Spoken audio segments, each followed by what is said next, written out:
Everyone, welcome back to my YouTube channel. आजको यस भिडियोमा एक्सेल डेभलपमेन्ट ब्याङ्क लिमिटेडले खुलाएको विज्ञापनको बारेमा जानकारी दिनेछु र साथमा एप्लाई कसरी गर्ने यसबारे पनि जानकारी दिनेछु र भिडियोको लास्टमा एप्लिकेसन लेटरको स्याम्पल सेयर गर्नेछु तपाईहरुसँग। भिडियो स्किप नगरी हेरिदिनुहोला। भिडियो मन पर्यो भने लाइक गर्नुहोला, साथीहरुसँग सेयर गर्नुहोला र च्यानलमा नयाँ हुनुहुन्छ भने च्यानललाई सब्स्क्राइब गरेर सपोर्ट गरिदिनुहोला। Excel development bank limited B class financial institution bank हो। फर्स्ट पोजिसन ब्रान्च म्यानेजर रहेको छ 10 जनाको लागि, junior officer to senior officer.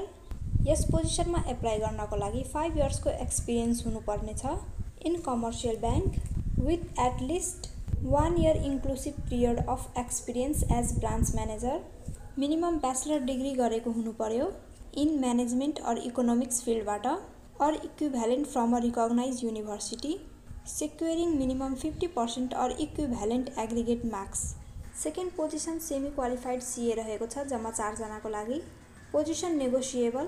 Working experience in BFIs is preferable. Having exposure in banking are encourage. त्यसै गरी third नम्बरमा relationship manager position रहेको छ, फ्यू मात्रामा खुलाएको छ। Assistant level. At least 2 years of experience in BFIs with at least 1 year inclusive period of experience in credit related function। minimum bachelor's degree in management or economics or equivalent from a recognized university securing minimum 50% or equivalent aggregate marks। त्यसै गरी fourth number position trainee assistant रहेको छ for Khandbari, Dhankuta, Rampur, Phidim, Ilam, Mangalbare, Gauriganj, Pathari, Sanischare and Letang branch. Fresher can apply bachelor's degree in management from a recognized university securing minimum 50% or equivalent aggregate marks। Only a +2 or an equivalent degree will be accepted from deserving internal applicants। Age requirement for trainee assistant will be maximum 28 years। Eligible and deserving candidates are requested to forward their application stating position applied and preferred location along with updated CV, enclosing a scanned copy of recent PP size photograph, citizenship certificate, work experience letter and highest level academic certificates to vacancy.june2025@edb.com.np not later than 5 PM on Ashad 4, 2082 stating the position applied in the subject field of email। यहाँ भनिएको Gmail आइडीमा हामीले मेल send गर्नुपर्ने हुन्छ, आफ्नो CV send गर्नुपर्ने हुन्छ, application send गर्नुपर्ने हुन्छ, एप्लिकेसनमा पोजिसन लेख्नुपर्ने हुन्छ र प्रिफर्ड लोकेसन पनि लेख्नुपर्ने हुन्छ। ट्रेनी एसिस्टेन्टको लागि एप्लाई गर्दै हुनुहुन्छ भने लोकेसन लेख्न अनिवार्य हुन्छ किनकि यहाँ लोकेसन तोकिएर लेखिएको छ।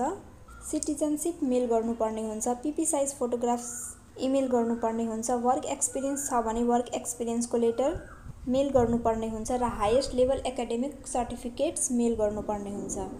लास्ट डेट असाड 4, 2082 रहेको छ बेलुकाको 5 बजेसम्ममा। Only shortlisted candidates will be notified for further selection process. The bank reserves the right to reject application without assigning any reasons whatsoever. No telephone queries or canvassing will be entertain. Apply गर्ने process पनि एकदमै easy छ। Apply गर्नको लागि Gmail app open गर्नुहोला। Compose भनेर लेखिएको छ, यसमा क्लिक गर्नुहोला। टु भन्ने अप्सनमा भ्याकेन्सी नोटिसमा भएको इमेल आइडी टाइप गर्नुहोला। त्यसपछि एड रिसिपिएन्टमा क्लिक गर्नुहोला। सब्जेक्टमा जुन पोजिसनमा एप्लाई गर्न चाहनुहुन्छ त्यो पोजिसनको नेम लेख्नुहोला। यदि ट्रेनी एसिस्टेन्टको लागि एप्लाई गर्दै हुनुहुन्छ भने ब्रान्च नेम पनि लेख्नुहोला। त्यसपछि कम्पोज्ड इमेलमा आफ्नो सर्ट इन्ट्रोडक्सन लेख्नुहोला केही यस प्रकारले। त्यसपछि यस आइकनमा क्लिक गरेर तपाईले आफ्नो सम्पूर्ण डकुमेन्टहरू सेलेक्ट गर्नुहोला। डकुमेन्टहरू एट्याच गरिसक्नु भएपछि यो रेड वाला आइकनमा क्लिक गर्नुहोला र हाम्रो मेल सेन्ड हुन्छ। सो केही यस प्रकारले तपाईले आफ्नो मोबाइल फोन युज गरेर एक्सेल डेभलपमेन्ट ब्याङ्क लिमिटेडले खुलाएको विज्ञापनमा एप्लाई गर्न सक्नुहुन्छ। र अब लास्टमा म एप्लिकेसन लेटरको स्याम्पल सेयर गर्दैछु। एप्लिकेसन लेटरको स्याम्पल केही यस प्रकार रहेको छ। मेबी तपाईहरू धेरैजना फ्रेसर हुनुहुन्छ जसलाई एप्लिकेसन लेटर लेख्न आउँदैन, उहाँहरूले यस स्याम्पलबाट हेल्प लिन सक्नुहुन्छ। तलतिर सिन्सियरलीको तलतिर तपाईले आफ्नो नाम लेख्नुहोला, आफ्नो फोन नम्बर लेख्नुहोला र इमेल लेख्नुहोला। यो 3टा कुरा चाहिँ तपाईले लेख्नुहोला। यदि भिडियो मन पर्यो भने प्लिज भिडियोलाई लाइक गर्नुहोस्, साथीहरुसँग शेयर गर्नुहोस् र च्यानलमा नयाँ हुनुहुन्छ भने च्यानललाई सब्स्क्राइब गर्नुहोस्। तपाईहरुको सब्स्क्रिप्सनले मलाई मोटिभेसन मिल्नेछ नेक्स्ट भिडियो बनाउनको लागि। हस्त धन्यवाद। छिट्टै अर्को विज्ञापनको भिडियो लिएर उपस्थित हुनेछु।